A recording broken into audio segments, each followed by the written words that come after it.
haddaan xaqiiqada laga hadlin oon xaqiiqada la wajihin oo korkaas leel iska marmaro wax ma hagaagayaan dib u heshiisiin mar badan ma maqlino yaa dib u heshiisiin loo qabtaa waxaa loo qabtaa in marka hore heshiis inay hotel ku wada qadeeyaan ogol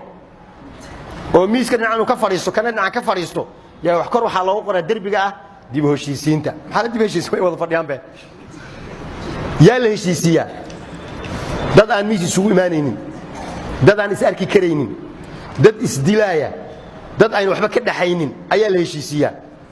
dhibka hadda dadka isku haaya sida aan u dhibanahay dan shacabka Soomaaliyeed nahayna xaquu ka socdaa wuxuu ka socdaa hubka iyo inta hubaysan mucaaradkan hubaysan hatta mushkil ma la moogta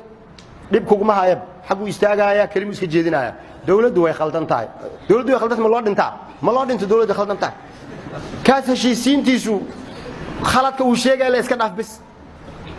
ko muqaayad soo galay waxa la yiri sokor iyo waxbuu qabay wuxuu yiri sokorta kabariyay wuxuu yiri sokorta haygaga soo darin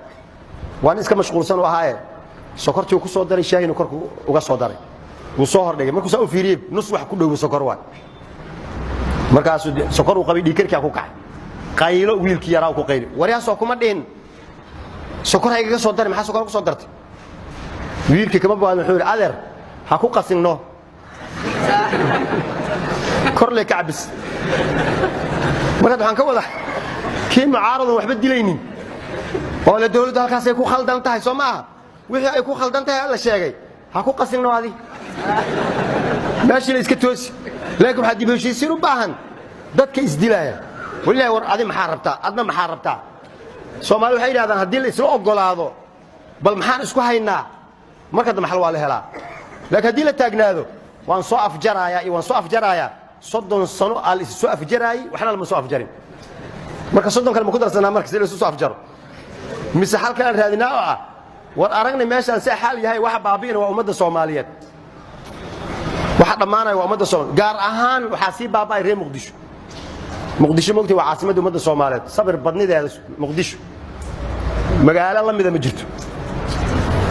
waxa ka dhacaya iyo sida ay tahay waa sida moogtay dhulka alam naj'al al-ardha kifatan soo ilaahay ma dhihin ahyaan wa amwatan dhulka waxa la yiri kan nool iyo kan dhintayba uu kaafiya kan noolna kor ayuu kaga socdaa oo kaga nool yahay kan dhintayna hoos uu ka degan yahay kan hoos ka degan kuwa waxa jira cadaabul qabri ku jiro oo la ciqaabayo waxa og ma jirto dhulku sabir badana waa u daboolan tahay hoos waa laga jucinaya kuwa ahlu naarka aha hoos ay ku jiraan korna waa laga socdaa alam naj'al al-ardha kifatan way marka magaalada Muqdisho waxay tahay waa magaalo oo kifatan oo dadku way ku filan tahay wax kasta oo lagu sameeyo waa iska taxamulay dibba ma warkad ma iska jooge waa la tuma ma iska socone waa la tuma wali ayagoo dhahay maartay waa goosanayna anaga Soomaali wayna dhibtay ma jirto nagu kor socdo leedinka ilaaha jooga la iska lana laakiin wuxuu baahan tahay inaan tashano dhaano maxaa xal inoo asaan yeelna hatta moogtay qofka hadii aad iska kari weydo hatta wala iska tuutuugaa moogtay walaalow maxay iga rabtaa al dhaxata walaalow maxay iga rabtaa lama la iska man celinaayo jugjug meeshaada joog kolba madaxuna loo dhigay madafiicda la soo tuuriyo qarxi la soo dhigo kii dhinta la soo aaso ilaahay u naxariisto markaas kulli wala soo ducaynaa intii meesha ku dhimatay Allah u wada naxariisto kii dilay iyo kii dhintay kulli Allah u wada naxariisto inta noolna Allah wada kulligeen marka Allah wada naxariistaana marka xal ayay naga rabtaa xalkuna islaamku ku jiraaye